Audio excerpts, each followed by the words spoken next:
G'day crew, I'm Oscar Pelazon and welcome to another episode of Tube Time Tuesday. I'm down here, back out of the office, back down at the Stronce Bank. That's pretty much dead, not much going on down there. A little bit of swell, few lunars out, the wind is slightly in today, and rather than wasting time in that boardroom, I thought I'd join you in this boardroom here today and share a bit more business wisdom. And I wanted to talk to you about a meeting I had with a potential client last week. And their inquiry was about a future business exit. One of the partners wanted out and they were working to a 5-year time frame. And they'd been advised to bring in a new business partner, basically groom a replacement. And on the surface, it sounded reasonable. But after just one meeting, it became pretty clear. There was actually nothing to sell. So let me explain.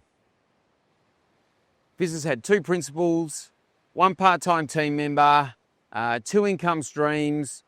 Each partner was responsible for their own income stream. No operational crossover. If one left, their revenue went with them.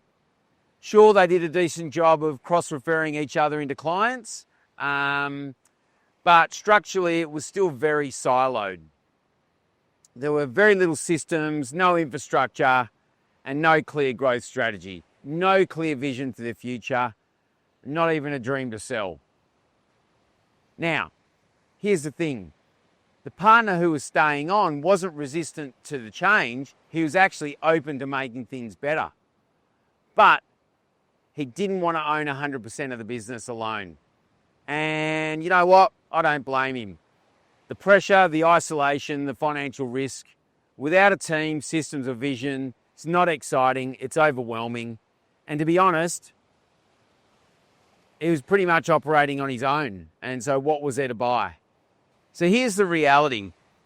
You don't sell a job, you sell a business.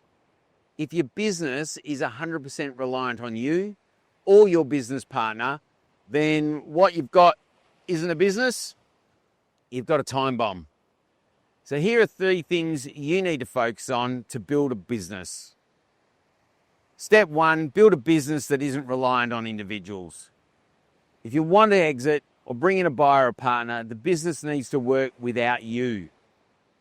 That means documented systems, a capable team, income that's not tied to just one person, and a structure that someone else could step into and actually want to run. More importantly, it needs a clear vision and growth plan, something that shows where the business is going and why someone should invest their time and money into it. Step 2, give yourself time. 5 years sounds like a lot, but trust me, it disappears fast. Exit planning isn't something you start when you're already burnt out.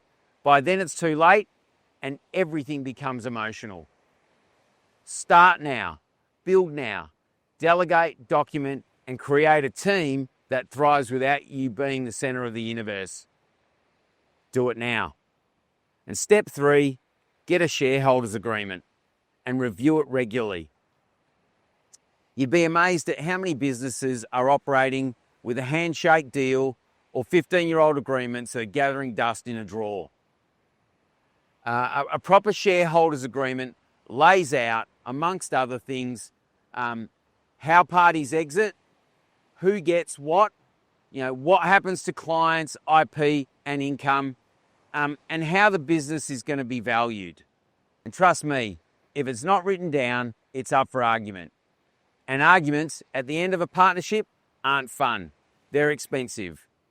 The bottom line, the difference between a clean and profitable exit and a shitstorm comes down to proper planning, structure, and communication.